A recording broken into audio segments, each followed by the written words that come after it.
요나입니다. 1과가 요나의 착각이네요. 저희가 맨날 착각하니까 제목을 주신 것 같아요.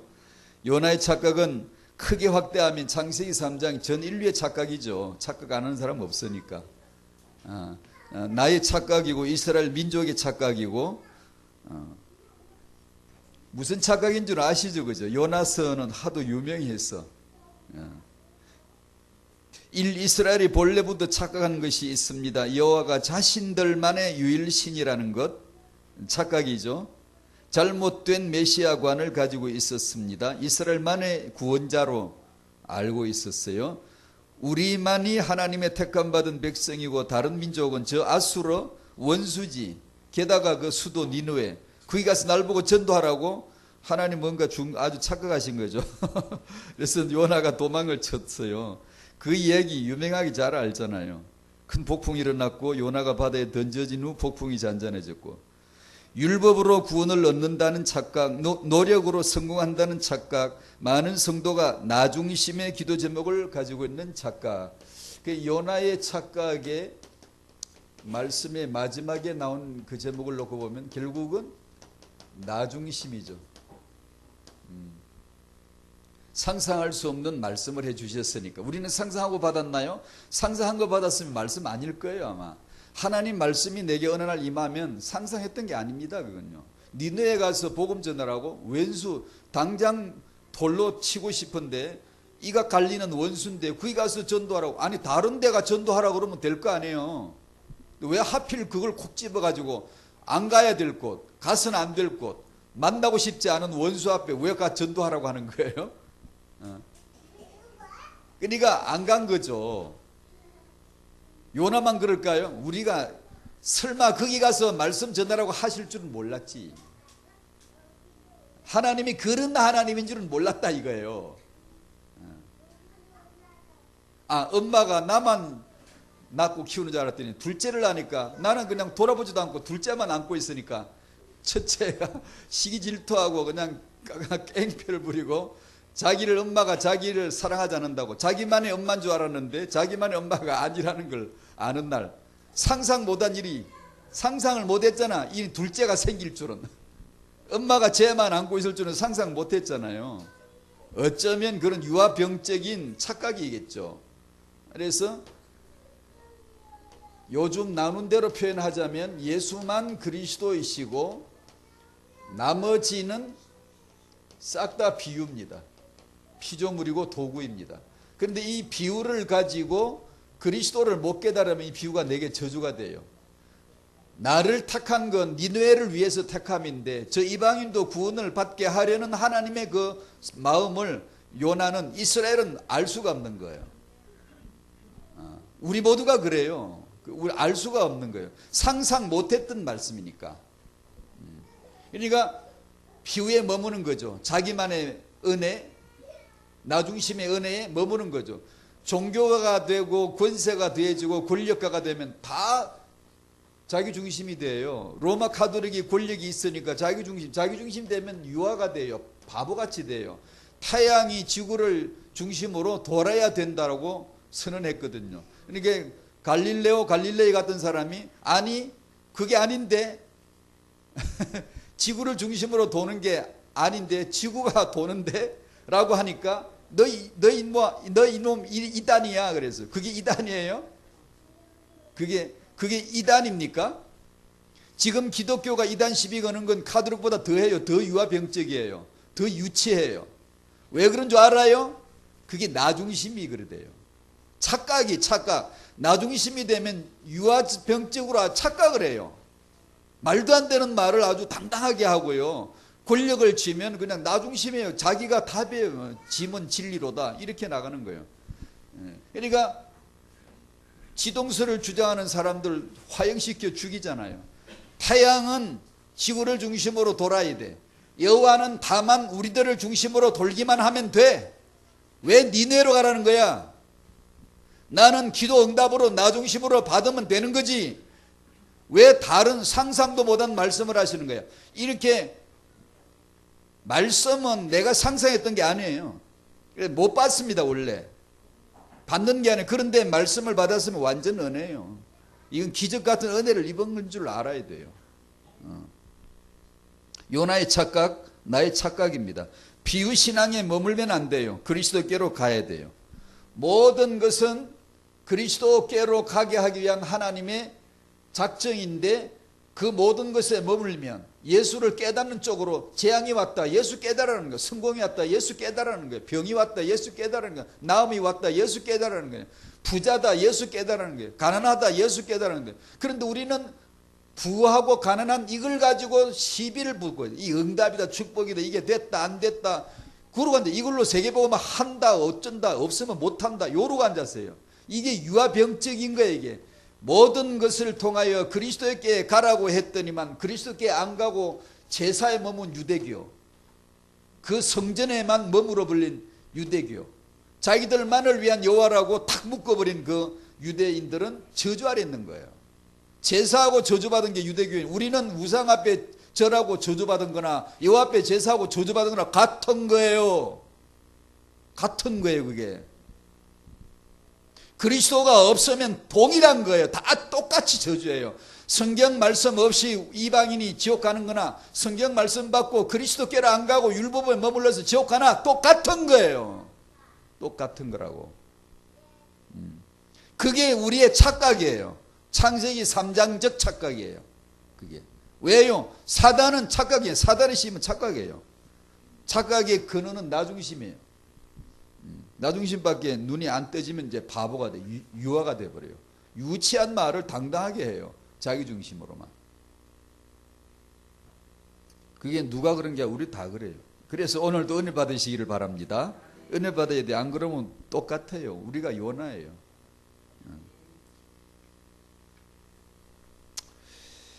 갈라디아서 2장 20절 내가 그리스도와 함께 십자가에 못 박혔나니 마찬가지예요. 상상 못한 말씀이에요. 자녀되고 응답받고 축복받고 신분 권세 얻고 세계복음하고 이런 것만 계속 말씀해 주시면 좋잖아요. 근데 난데없이 날 보고 십자가에 못 박혀 죽었다고 하는 거예요. 듣고 싶지 않았던 거고 들을 줄 몰랐던 거예요. 이게요. 정말이에요. 우리는 이런 거 몰라요. 알고 보니 이게 영광의 시작이라는 거지. 알고 보니 오늘 제목이 그것이 넌 상상 못했던 거고 듣고 싶은 게 아니었지만 들을 줄 몰랐지. 이런 말은 예수 십자가 죽은 거는 듣고 싶고 그건 구원이라고 알았는데 네가 십자가에 못 박겠다는 건 듣고 싶지 않았죠. 들을 줄 몰랐죠. 요나처럼요. 아니 들을 줄 진짜 몰랐습니다. 우리는 그런 십자가인 줄 몰랐어요.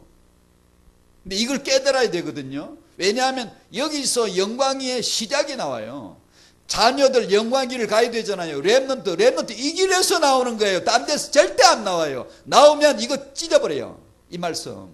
다른 데서 만약에 응답이 오면 이 말씀 면도날로 찢어버려요. 그만큼 필요 없는 거예요.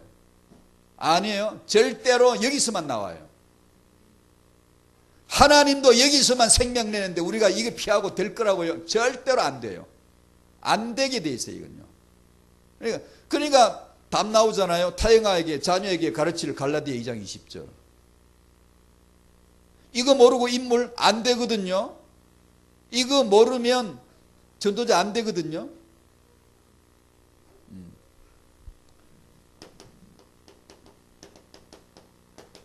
그래서 갈라디아 2장 20절은 영광의 시작이다라는 제목으로 한번 붙여봤고요. 지난주 메시지를 서론 삼아 다시 복습을 좀 잠깐 하면 근원 문제는 창세기 3장이다. 해결은 창세기 3장 15절 여자의 후손으로 말미암은 것이다. 해결을 위한 하나님의 방법. 내게 있어서의 해결, 회복, 치유란 이렇게 놓고 보면 요새는 글씨 쓰기가 싫어. 아주 그냥 글씨 쓰면 글씨도 안 되고 그냥 쓰고 싶지가 않고 그냥 내 던져버리고 싶은데 글씨가 안 돼요. 어떻게 병이 걸려서 제가요. 컴퓨터 자판만 널치다 보니까 글씨가 안 돼요. 그냥 뭐 조금만 써도 일단 컴퓨터에 앉아서 쳐가지고 입력시켜 놓고 하니까 노트를 맨 그걸로 하니까 글씨 쓰려고 그러면 손이 그냥 아주 귀찮아 못 살겠어요. 이걸 왜 쓰고 있지? 글씨가 안 되네. 참 큰일 났네 이게.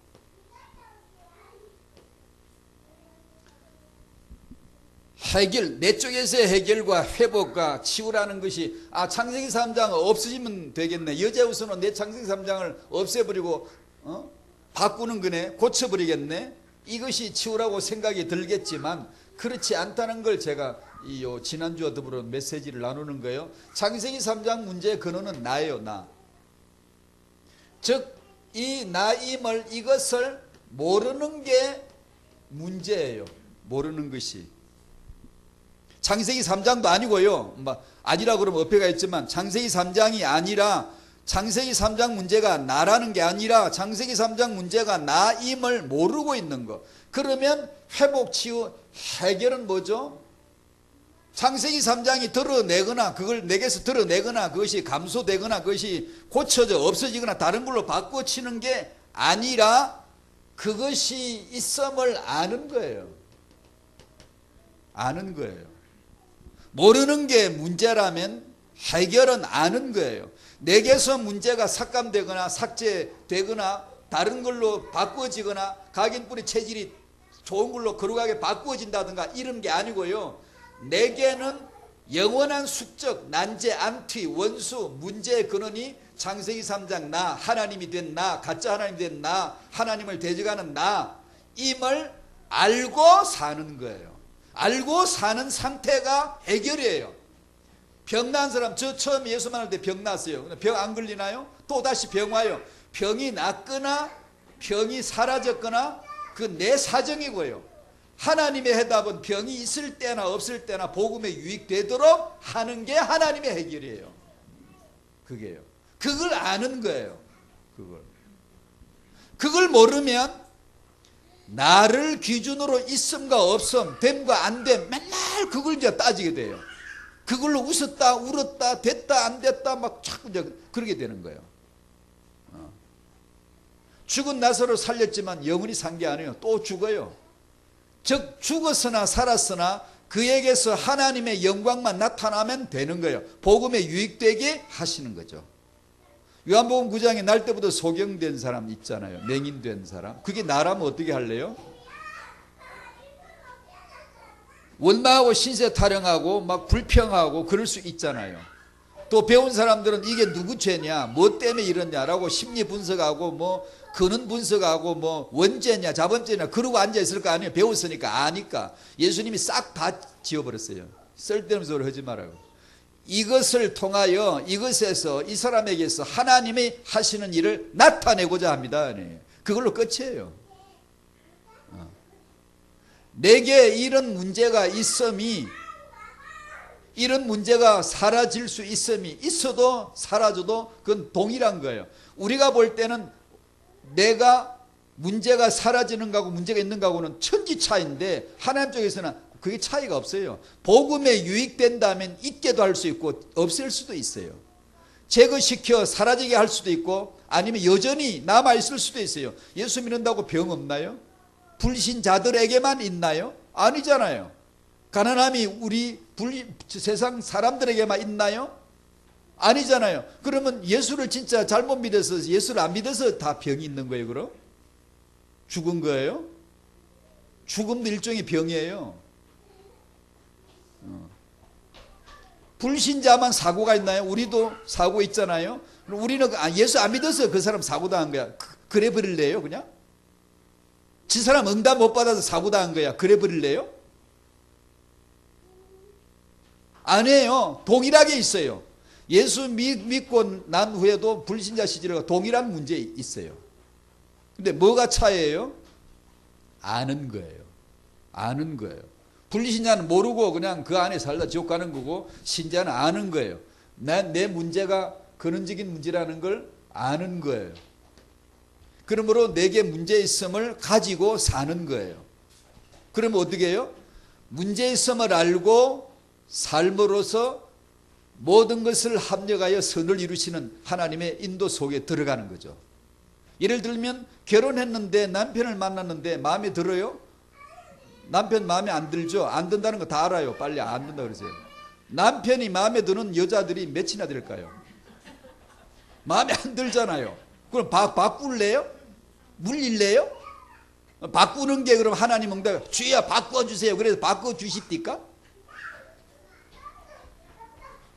그냥 사세요. 어떻게? 복음 들으며 말씀 들으며 살다 보면 반드시 복음에 유익되게 되게 돼 있어요. 안 될 리가 없어요. 그게 유실론입니다. 하나님이 계시는 한, 내가 그분을 바라보는 한 반드시 그 일을 통하여, 모든 비유를 통하여, 피조물을 통하여, 도구를 통하여 그리스도에게 가도록, 그리스도의 복음에 유익되도록 하게 되어 있단 말이에요.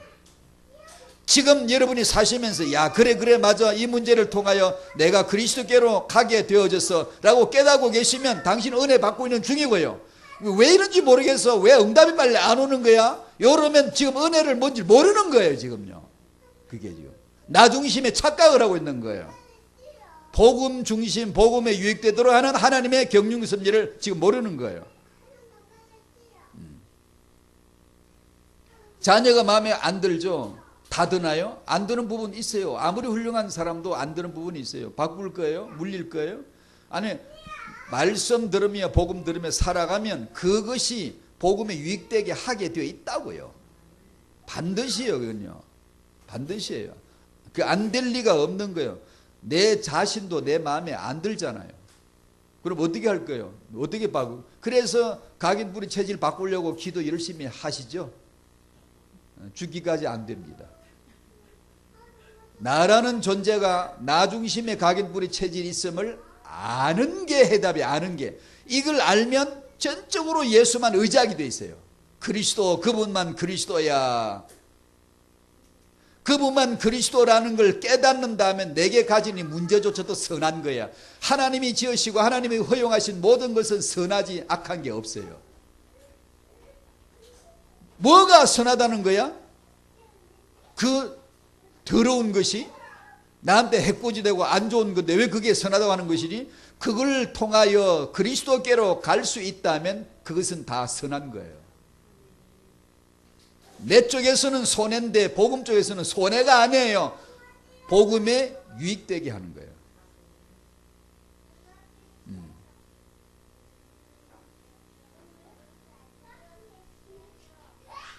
그것이 제 작은 체험이기도 해요. 처음에 예수님 만났을 적에 문제가 다 없어지더라고요. 진짜 없어졌어요. 병도 없어졌고 머리끝 발끝까지 바뀌었고 말투 바뀌었고 걸음걸이 바뀌었고. 걸음걸이 어떻게 어떤 사람보다 장로님이 어떻게 걸었는데 어떻게 바뀌었어요? 그래서 내가 걸어봐 줬죠. 예전에는 이렇게 걸었습니다. 예수 만난 후부터 그렇게 안 걸었습니다. 듣없는 말도 많이 바뀌었고. 근데 얼마 후 지나가니까 아니 그게 나는 없어진 줄 알았거든요. 진실입니다. 제 말은. 난 정말 바뀐 줄 알았어요. 얼마나 행복했고 기뻤는지. 왜냐하면 나란 존재가 완전히 바뀌었으니까. 표정에서부터 뭐든지 다 바뀌었으니까. 그러니까 난 다 바뀐 줄 알았어요. 얼마 후 지나니까 고개 싸가지가 그대로 있어요. 깜짝 놀랐어요. 그때 진짜 놀랐습니다. 내가 왜 이러지? 내게 이런 것이 왜 있지? 진짜 그만큼 변화되었거든요. 뒤에 알았죠. 차근차근 작은 말씀으로 가르쳐 주셨어요. 그게 하나님의 뜻이에요.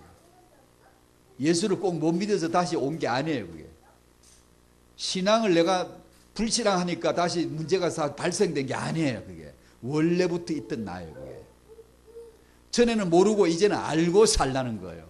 알고 오직 예수, 항상 예수, 범사 감사, 모든 것 감사하게 만들어가는 거예요. 그걸 이제 차근차근 알게 됐어요. 아 그렇구나. 영광이란 단어인데 영광은 뭐예요?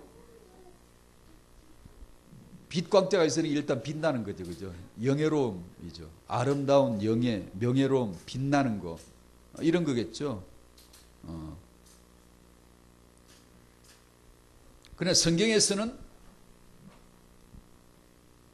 단지 빛나는 것, 단지 영예로운 것으로만 해석하지 않습니다. 성경에서 영광이란 단어를 여러분이 보실 때는 단지 그 뜻으로 세상 국어사전은 그것밖에 몰라요. 빛의 하나님이란 걸 모르기 때문에 그냥 빛나는 것만 써요. 그 빛이 하나님이거든요.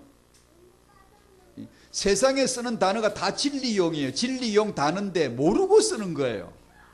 우리는 영광 그러면 하나님이 생각이 나는 영광은 하나님이에요. 빛 대신 하나님, 그분의 영예로우심이 있는 거거든요. 그러니까 성경에서 영광이라는 단어를 쓸 때는 그냥 나타난다라는 뜻으로만 써요. 그러면 알아요. 왜냐 하나님이 나타나는 거지. 근데 인본주의는 빛이다. 누가? 인간이, 내가.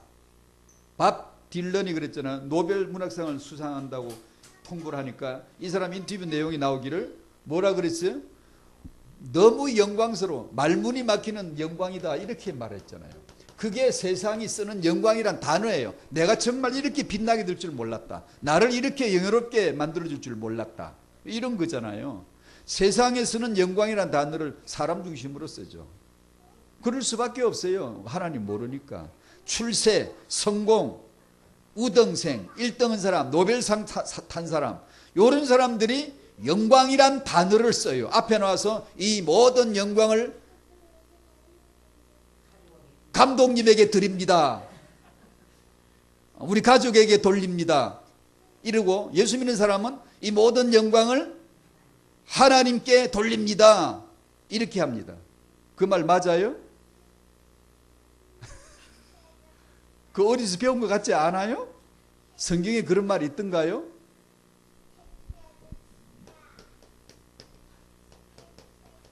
기독교인이 쓰는 영광이라는 단어는 익숙하죠. 우리는 영광이 익숙해요. 근데 까딱 잘못하면 본질을 잘 모르고 착각할 수가 있어요.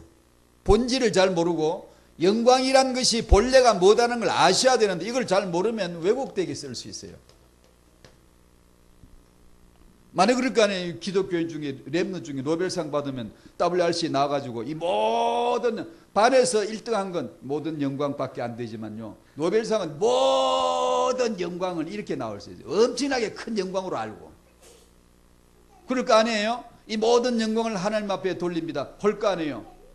1등은에 하버드 간에는 이 영광스러움을 하나님 돌립니다. 하잖아요. 그렇다면 2등 한 해는 3등 한 해는 꼴찌 한 해는 그 말은 영원히 쓸 수가 없지. 앞에 나와서 나 꼴찌 했는데 꼴찌가 나와가지고 나 꼴찌 했어요. 그 애는 하나님 앞에 영광 돌릴 영광이란 단어를 쓸 수가 없지. 만약에 우등한 자가 1등한 자가 영광이라고 했다면 꼴등한 애는 당연히 못 쓰지.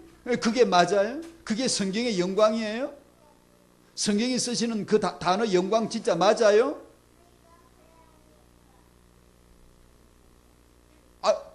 그냥 상식 생각도 그거 아닐 것 같잖아요? 하나님이 그런 영광 받아요? 그런 영광 줬어요? 그거는 돈 많고 뭐 잘 나가고 뭐 아주 그냥 형통하고 이런 사람만 쓸 수 있는 영광이에요? 자기가 빛나고 영예롭게 됐다고 인정하고 내가 우승한 것이 우등한 것이 정말 영예로움이 됐다 빛남이 됐다라고 어디서 배웠을까요? 그걸요? 세상이죠. 그건 인본주의 세상에서 배운 거죠. 들은 거죠. 우리 세포에는 익숙하게 이미 입력되어 있어요. 그게 영광이라는 걸. 그래서 불신자도 쓰는 말을 그대로 쓰는 거 아니겠어요? 혹시? 만약에 그런 영광이라면 그든 말씀드렸는데 3등 은혜는 쓸 수 없는 단어잖아요. 꼴등 은혜는 찌그러져 있어야 되는. 얘는 장학금을 받아본 적이 있나? 모여서 장학금 줄 때도 공부 잘하는 애 저 점수를 뽑아주면은 공부 못하는 애는 점수 안 노는 애는 인생이 점수가 없어 찌그러진 거야. 그러니까 얘는 영광이란 단어는 진짜 쓸 새가 없지. 과연 그게 교회에서 나눌 영광이란 단어가 진짜 맞나 생각해 봐야 돼요. 복음 아니에요. 하나님은 그런 영광을 받으시거나 그렇게 그런 영광을 주시는 그런 분 아니에요. 착각이에요. 착각. 그래서 영광이란 그 본질 자체를 조금 짧은 시간이지만 잠깐 언급하고 우리 후대들에게 이걸 가르쳐 주셔야 돼요. 후대들이 맨날 노벨상만 탈 건가요? 맨날 부자만 될 건가요? 반에 들어가면 항상 1등만 해요? 병이 없이 항상 빛나고 건강만 해요? 안 하잖아요. 그러면 걔들은 간정이 없나요? 영광이 없나요? 복음은 그거 아닌데요. 근본적으로 이게 아닌데요. 그런 애들도 당당하게 영광스럽게 살아갈 수 있어야 복음이지. 어째서 없는 사람은 영광이란 단어를 쓸 수도 없는 게 그게 어떻게 교회예요? 그게 복음이에요? 그럴 수 없잖아요.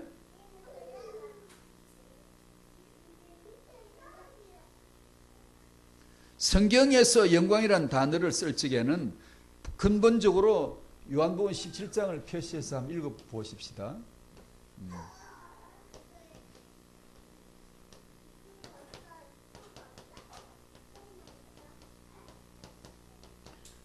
그러니까 결국 이게 우리 복음인데요. 내가 그리스도와 함께 십자가에 못 박혔나니가 영광의 시작이에요. 이게 영광이거든요. 근데 이걸 정말로 체험으로 우리가 말씀 체험으로 이해하지 않으면, 받지 않으면 우리도 불신자하고 그 비슷해요. 개념이요. 개념이 딱꼬리예요. 근데 그런 것만 영광으로 알게 돼 있고 추구하게 돼 있어요. 우리가 만약 엘리트다, 서밋이다, 탑이다, 10% 안에 이런 말을 복음 없이 만약에 우리가 받는다면 그 말씀이 복음에서 나와야 되고 복음으로 들려져야 되는데, 만약에 그렇지 않다면 이건 완벽히 인본주의로 들려질 겁니다. 완전히 이게 사람 용어로 들려질 거예요. 그래서 10% 안에 들어가야 되고 엘리트가 되고 서밋이 돼야 되고, 그렇게 안 된 애들은 전혀 영광이라는 단어를 쓸 수가 없는 그런 건 아니거든요. 자, 그래서 그 얘기를, 예수님은 이 세상에 오셔서 하나님의 영광이 나타남이 되셨는데 그분 1등에서가 아니라 십자가에 죽어 꼴찌함으로예요. 죽음으로예요. 죽음으로, 얻어맞음으로, 침뱉음을 당함으로, 죽음으로. 그 다음 두 번째, 내가 그리스도와 함께 십자가에 못 박힘으로 영광이 시작되는 거예요. 근데 이 복음이 근원적으로 깔려 들어가지 않으면 우리가 이거 아닌 다른 뜻으로 다르게 그냥 영광이란 말은 전부 인본주의에서 나온 거예요. 그걸 아셔야 돼요. 그거 알아야 안 되겠습니까? 하나님하고 맞아야 되는데. 그래, 우리 후대들 영광의 길로 가도록 해줘야 되는데, 정말 부모된 우리가 알아야, 하나님하고 사인이 맞아야 정말 이걸 복음 유가가 뭐다, 말씀 유가가 뭐다, 이게 뭔가를 우리가 이해를 돼야죠. 안 그러면 필시 그냥 인본주의에다가 쌓을 거 아니에요. 모래에다 집 지을 거 아니에요. 아니, 왜냐하면 그게 말을 다 하지는 않지만, 못해, 할 수가 없지, 분위기상. 이게 어려움이 있는 사람, 병이 있는 사람, 장애를 가지고 태어난 그런 경우, 뭐 이렇게 소위 일반적으로 알려진 응답과 축복이 아닌 것 같은 이런 경우의 사람들은 정말 빛이 없어. 뭔가 눌려 있다고요. 복음이라 그러지만 눌려 있어요. 그러면 안 되는데. 자, 요한복음 17장을 안 읽었구나. 한번 찾아서 17장 읽으시기 전에 사전 설명 좀 해드리죠. 아시겠지만 17장 전체가 예수님의 기도이고, 이 기도에서 반복되는 단어 중에 아주 많이 나오는 게 영광이란 단어이고, 영광이란 단어를 쓸 때 이 단어를 쓰시는 그 내용이 있어요. 내용이 안에 스리거를 살 때면 그 안에 숨겨진 단어가 있어요. 뭐 숨길 필요도 없지만 하나님이 영광이란 단어를 쓰실 때는 십자가를 두고 쓰셨다, 죽음을 두고 쓰셨다는 걸 아시고, 영광이란 단어가 나오면 십자가지, 죽음을 18장 이후로 예수님 죽으러 가는 거예요. 지금 바로 죽으러 가는 거예요. 지금 죽으러 가기 바로 직전에 기도하신 거예요. 그 기도 속에 영광이라는 단어를 반복해서 쓰시는데 그 단어마다 전부 다 십자가를 다른 단어로 표현한 것이다. 이게 은혜입니다. 비밀이에요. 이 십자가를 영광으로 모르는 사람이 있고 영광으로 보는 사람이 있거든요. 이걸 못 보면 우리는 착각을 해요. 상상도 했던 말이 아니에요. 이거는 내가 잘 되는 게 영광이지 어떻게 해. 이게 이해가 안 되는 거예요. 자, 그렇게 아시고 1절부터 5절을 읽도록 합니다. 시작. 예수께서 이 말씀을 하시고 눈을 들어 하늘을 우러러 이르시되 아버지여 때가 이르렀사오니 아들을 영화롭게 하사 아들로 아버지를 영화롭게 하게 하옵소서. 아버지께서 아들에게 주신 모든 사람에게 영생을 주게 하시려고 만민을 다스리는 권세를 아들에게 주셨음이로소이다. 영생은 곧 유일하신 참 하나님과 그가 보내신 자 예수 그리스도를 아는 것이니이다. 아버지께서 내게 하라고 주신 일을 내가 이루어 아버지를 이 세상에서 영화롭게 하였사오니 아버지여, 창세전에 내가 아버지와 함께 가졌던 영화로서 지금도 아버지와 함께 나를 영화롭게 하옵소서. 여기까지만 읽읍시다. 전체 내용이 이어지는 건데, 즉 이렇단 얘기예요. 아버지여, 때가 이르렀사오니, 무슨 때? 십자가 죽을 때. 아들을 영화롭게 하서 어떻게? 십자가의 죽음으로. 아들로 아버지를 영화롭게 하옵소서. 어떻게? 십자가의 죽음으로. 아버지께서 아들에게 주신 모든 사람 쭉 나가다가 영광이라는 단어가 어디 나오나? 4절, 아버지께서 내게 하라고 주신 일, 십자가 죽음. 내가 이루어 뭘? 십자가의 죽음으로. 아버지를 이 세상에 영화롭게 하였사오니 십자가의 죽음으로. 아버지 창세전에 아버지와 아들이 공유했던 게 뭐예요? 십자가 죽음. 지금도, 지금 이제 18장 19장 십자가, 지금 이 시간 이 타임 함께 나를 영화롭게 하옵소서. 십자가의 죽음으로 내가 인도받게 해달라는 이 기도예요. 이 기도예요. 그러니까 이 십자가 죽음이란 뜻을 복음으로 받아들일 수 없으면, 이게 체득이 되지 않으면 영광이란 단어를 쓸 수가 없어요. 쓰면 전부 인본주의예요. 다 자기 중심이에요. 뭐 되는 거예요. 자기. 하나님이 돼야 돼요. 복음이 유익돼야 돼요. 복음에 유익되도록 역사를 만들어 가세요. 때론 어떤 족속은 몰살을 시키면서까지요. 아이들까지 다 죽이면서까지요. 이해할 수 없죠. 우리는 그게 어떻게 이해가 되겠습니까? 하나님의 독선적인 이 주권적인 행동하심이 이해가 되겠습니까? 안 되지. 정말 안 됩니다. 이건 요나가 니느웨 가서 복음 전하라니까 이해할 수 없었던 거죠. 왜 하나님이 그렇게 해야 되는 거예요? 자, 그 얘기입니다. 첫 번째가 에베소 1장 3, 4, 5, 6, 7절에 나오는 삼일체 하나님의 창세전 하나님의 계획이 십자가였다는 것을, 에베소 1장은 잘 아시죠? 여러분 한번 읽어보시고 집에 가셨어요? 정말 에베소 1장 같은 말씀들은 정말 뭐라고 해야 되나? 정말 우리 눈을 저 하늘로 영혼으로 띄워주더라고요. 이렇게 읽을수록 창세전에 그리스도 안에서 우리를 택하사 우리로 사랑 안에서 거룩하고 흠이 없게 하시려고. 너무 놀랍죠. 그럼 거룩하고 흠이 없게 하고 싶으시면 창세기 1장에 아담 하와를 거룩하고 흠이 없게 완벽하게 지어버리고 창세기 3장을 통과해버리고 건너뛰어버리게 만들면 되는데 왜 그렇게 안 만들으셨어요?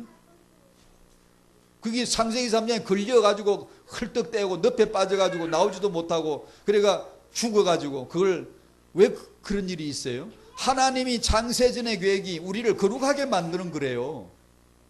흠이 없게 만드는 거래요. 그러면 그렇게 만들면 되잖아요. 근데 창세기 1장에서 그렇게 만들면 되잖아요. 그런데 왜 그렇게 안 만들었어요? 그리스도 안에서 만들려고. 창세기 1장의 창조는 비유인 거야. 그것이 일종의 그림자인 거예요. 수단이에요. 그걸 통하여 그리스도를 관통시켜서 그리스도를 통하여 쭉 뽑아내가지고 여기서 제조된, 재창조된 창조, 그것이 우리는 재창조라고 하지만 본래 창조예요. 그게요. 하나님 본래 창조는 그 창조를 계획하신 거예요. 그리스도는 뭔데요? 십자가에 죽고 피 흘리심으로 부활하신 예수가 그리스도예요. 죽음을 경험하신 그분이 그리스도예요. 그렇지 않으면 그리스도 못 돼요. 그러니까 그 그리스도 안에서 우리를 거룩하고 흠이 없게 만드시는 것이 창세전의 아버지의 계획이었다고요. 주권적 은혜죠, 이게. 왜요? 우리는 거룩이 죄 없는 게 그 거룩이라 그러잖아요. 성경은 그렇게 안 써요. 죄 있는 줄 아는 사람, 죄 사함을 받은 사람, 그리스도의 피가 이 죄를 사해 주신다는 걸 아는 사람을 거룩이라 그래요. 성경은 전혀 죄를 모르는 사람을 거룩이라고 안 해요. 의인이란 단어를 어디다 쓰죠? 창세기 1장 아담은 의인이 아니에요. 의인이라고 불러준 적이 없어요. 그런데 우리는 지금 의인이라고 불러줘요. 왜요? 죄를 알거든. 그걸 아는 거예요. 나는 죄가 있음을 아는 자, 이 죄는 지옥감을 아는 자, 예수의 피만 이 죄를 사해 주심을 아는 자가 의인이에요. 죄를 아는 자가 의인이에요. 아담은 죄를 아예 몰라요. 창세기 1장 아담은. 그러니까 의인도 아니에요. 그냥 피조물이에요.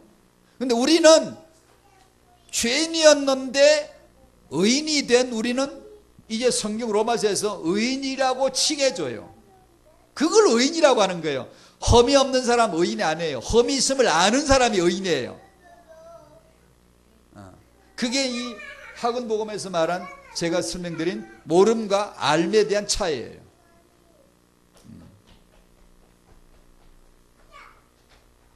그래서 하나님하고 우리하고 이 그리스도를 매개로 하고 중보를 세워놓고 통하는 거예요. 그것이 예배입니다. 그의 은혜의 영광을 찬송하게 하려 함이라. 에베소 1장 6절. 그게 다 그런 뜻이에요. 그냥 우리로 찬송하게 하려면 찬송 부르면 될 거 아니에요. 천사처럼. 찬송 로봇처럼 그냥 거룩 맨날 부르면 될 거 아니에요. 우리는 그런 찬송 안 불러요. 뭘 부르죠? 내 죄인임을 아는 노래, 내가 죄가 있음을 아는 노래, 예수의 피를 아는 노래. 나는 한 죄로 말미암아 죽을 죄인, 마귀의 자식, 지옥 갈 자라는 걸 아는 사람, 그의 은혜의 영광을 아는 사람, 그 은혜를 아는 사람. 죄를 아니까 은혜를 아는 거잖아요. 죄지음이 없으면 은혜 알겠어요? 모르죠. 그래서 교회 예배는 은혜의 찬송을 부르는 겁니다. 은혜, 그저 받은 은혜. 왜 그저 받죠? 난 죄인이니까. 나는 할 수가 없으니까. 그 자만이 부를 수 있는 노래를 찬송이라고 하는 거예요. 그걸 부르게 만들고 싶었던 게 하나님의 계획이었어요. 천사들의 찬송 말고, 그런 거 말고. 2번 요한복음 17장 말씀 아까 읽고 소개를 했죠. 설명을 했죠. 하나님과 아버지와 아들 사이의 대화는 주제가 십자가였고 그것을 영광으로 풀었다. 누가복음 9장 28절에서 31절, 누가복음 24장 25, 26, 27 쭉 말씀가에 두 군데 말씀 아주 흥미로워요. 누가복음 9장은 변화산상에서 영광 중에 십자가 죽기 전에 내가 장차 예루살렘에서 죽을 거야, 죽음에 대한 이야기를 모세 나와 엘리야 나와 둘 불러놓고 율법과 선지자죠. 구약 전체라고 봐야 되겠죠. 그죠? 예수님이 영광 중에 변화되신 그 산에서 모세와 엘리야와 더불어 나누신 대화의 내용 뭐죠? 죽음. 우리 같으면 뭐 하겠어요? 십자가 앞두시고 예수님이 구약 전체를 불러놓고 뭐라죠? 모세가 기록한 죽음, 메시아 죽음, 예수 죽음, 선지서가 기록한 예수 죽음에 대해서 말씀해 주신 거죠. 장차 예루살렘에서 며칠 후에 예루살렘에 가서 죽을 것을 지금 얘기하시는 거잖아요. 누가복음 24장은 뭐예요? 죽고 나서 엊그제 죽은 경험을 부활하신 예수께서 제자들 앞에 가르쳐줘요. 무엇을요? 구약의 모세가 기록한 그거, 선지자들이 기록한 그거, 그 내 죽음을 기록했고 내 죽음이 곧 내 영광이야. 그 고난으로 자기 영광에 들어갈 것을 기록했지 않니? 내 죽음이 곧 내 영광이라고 기록했지 않니? 라고 죽음 곧 이꼬르 영광임을 제자들에게 설명해 주신 거예요. 자, 다시 말합니다. 죽기 전에 모세와 엘리야에게 자기 죽음을 가르쳤고 죽고 나서 부활하고 제자들에게 자기 죽음을 가르쳤어요. 여러분 예수 죽음을 얼마나 아시나요? 여러분이 만약에 복음을 받았다면 예수 죽음을 아는 거예요. 그것이 복음이 뭐죠? 예수 죽음이 얘기해요. 그 죽음을 아는 것이 성경 공부예요. 예수께서 여기 오시면 뭐 하시겠어요? 내가 왜 죽었는지, 율법과 선지서를 통하여 왜 기록되었는지, 내가 죽고 부활한 자기 경험을 얘기해 주시겠죠. 딴 거 얘기하시겠습니까? 지금 예수께서 모세 엘리야에게 자기 죽음 얘기했고 제들에게 자기 죽음 얘기해 줬어요. 지금 여기 오시면 자기 죽음 얘기해 주시겠죠. 우리가 받은 말씀이 뭐예요? 예수 죽으심 얘기잖아요. 우리가 뭘 알아야 돼요? 예수 죽으심을 알아야 되잖아요. 우리가 왜 착각하죠? 예수가 죽으심을 모를 때 착각하는 거예요. 그 예수의 죽으심을 아는 게 복음 받는 거예요. 말씀 받는 거예요. 예수 죽음의 내용이 없는데 말씀 공부했다? 허지 마요. 그거는 신천지가 하는 거예요. 예수 죽으심과 부활을 위해서 말씀 공부가 있는 거예요. 이게 구약이 있는 거예요. 신약이 있는 거예요. 태영아가 있는 거예요. 그 다음 4번. 영광은 하나님이 나에게 주시는 거예요. 즉 다시 말하면 우리가 내 선한 것을 열매를 가지고 하나님 앞에 드리는 것이 영광이 아님을 본질적으로는 알아야 돼요. 이걸 모르면 애매하게 섞었어요. 그냥 뭐 조금 잘하면 하나님께 영광, 그런 영광 안 받거든요. 아까 그런 말씀드린 꼴등안에는 쓸 수 없는 그런 말 영광, 그건 영광이 아니에요. 절대로 아니에요. 하나님이 당신을 영광스럽게 해 주시는 게 복음이지, 내가 주를 영화롭게 하는 거 유대교 가세요. 잘합니다. 유교 아주 근사한, 싸우지 않고 화목하게 잘 사는 부부는 하나님의 영광 돌립니까? 아니죠. 그게 영광 돌리는 겁니까? 나 이런 남자 만날 줄 몰랐어 하는 그 남편도 같이 살다 보면, 복음 들으며 살다 보면, 말씀 듣다 보면, 예배 빠지지 않고 가다가 보면 복음에 유익되게 되는 거리가 된다고. 저 남자 만난 게, 저 아내, 저 여자 만난 게, 이것이 하나님의 예수의 복음에 유익되게 하시는 그분 자신의 영광을 드러내는 거예요. 너는 문제 속에 살아라. 나는 영광을 나타낼게. 너는 날 때부터 맹인으로 태어났다. 내 영광을 나타내려고 했다. 너 자신에게도 너 자신이 마음에 안 들지? 내 영광을 위하여 너는 그렇게 살아라. 오직 나만 의지하고 말씀 받으면서 복음에 유익되게 될 거야 라는 거예요. 아시겠습니까? 이 복음이 정리가 안 되면 끊임없이 나 중심으로 평가를 해요. 있음과 없음, 된다 안 된다 자꾸 그러고 있어요. 안 되는 것도 주의 영광으로 복음 유익되게 하게 하실 텐데 그걸 이해를 못하는 거야. 그래서 조바심이 나서 막 해결 봐야 돼. 해결을 주시옵시고. 아니, 당신 해결 받으면 도망가요. 굿바이 안녕 하나님 고마워 땡큐 해놓고 가버려요. 안 갈 줄 압니까?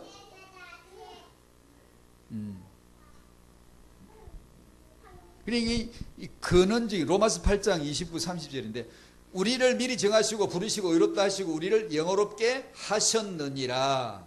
아멘. 아멘. 하나님이 우리를 영어롭게 하셨느니라. 아멘. 그러면 물어봅시다. 하나님이 당신을 영어롭게 하신 그 영화를 얼마나 알고 있습니까?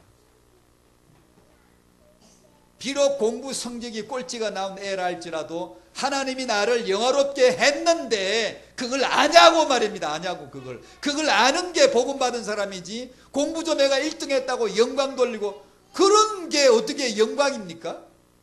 이런 말은 1등 하지 말라는 말이 아닌 거는 알겠죠? 1등이 되는데 안 할 필요가 있겠습니까? 많은 영광이란 말을 오해해요. 영광은 우리가 하는 게 아니에요. 하나님이 우리에게 주시는 거예요.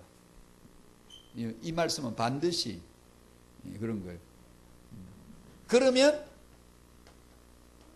우리는 하나님 앞에 어떻게 영광 돌리죠? 이 예수의 죽으심과 부활하심의 이 복음을 듣고 시인하는 거예요. 시인 이상 주제가 없어요. 시인하는 거 이상 딴 걸 하려고 덤비면 유대교에 나와요. 율법주의 나와요. 듣고 시인해야 돼요.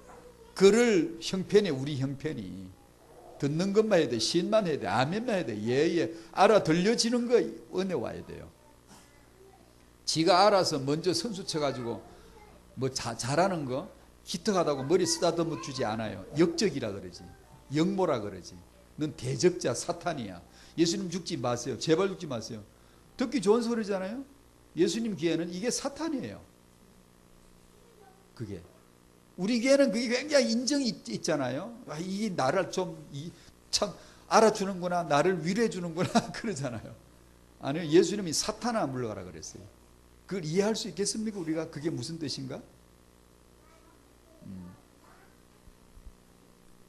이 말씀이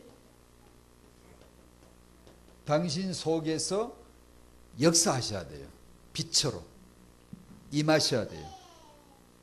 하나님의 영광 본 적이 있어요? 빨리 답해 보세요. 하나님 영광 보신 적 있어요? 지금 머릿속에 막 생각하죠. 뭘 봤다는 거야? 지금 뭘 봐야 되는 거야? 모세처럼 뭘 봐야 되는 거야? 뭐야, 뭘 지금 묻는 거야? 영광 본 적이 저는 봤어요. 물어보세요. 뭘 봤냐고.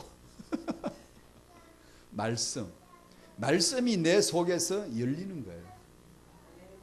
뜻을 열어주시는 거예요. 이 말씀이 하나님의 이런 뜻이야 라는 걸 알려주시는 거예요.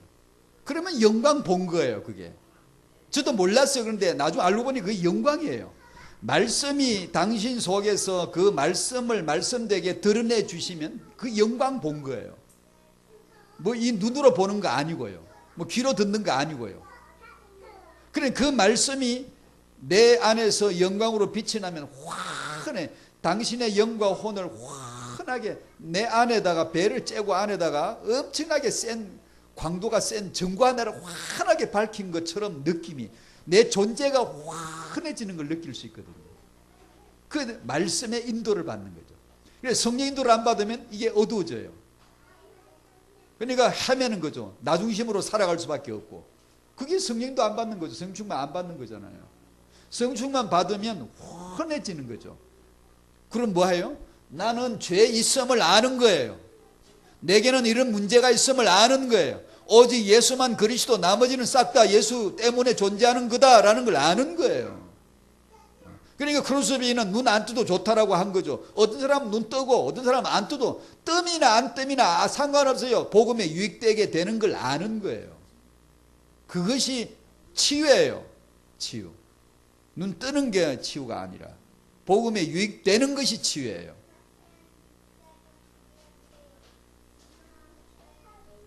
그러면 이제 고린도전서 10장 31절 말씀대로 너희가 먹든지 마시든지 무엇을 하든지 다 하나님의 영광을 위하여 하라. 뭐예요? 성령 내주. 하나님의 영광을 위하여 하라. 그런 명령이 이제 주어지는 거예요. 그러면 우리는 아멘, 예, 알겠어요, 알았어요, 당연하시죠. 예, 그렇게 할게요. 그럼 그렇게 사나? 살 때도 있고 못 살 때도 있고. 그래서 상관없어요. 못 살 때 넘어지거들랑 알면 돼요. 나를 인지하는, 나는 이렇게 못 사는 존재야를 알고 오직 예수, 오직 성령으로라야 되는 거야. 나는 그쪽으로만 가야 돼 라는 걸 알면 그 쓰러짐이 영광이에요. 하나님이 자기 영광을 그걸 통하여 나타내시는 거예요. 아시겠죠? 내가 뭐 잘 되는 것만 영광이 아니고요. 내가 실수해서 죄를 짓거들랑 낭망하지 말고 내가 이럴 줄 몰랐다면서. 이럴 줄 아세요.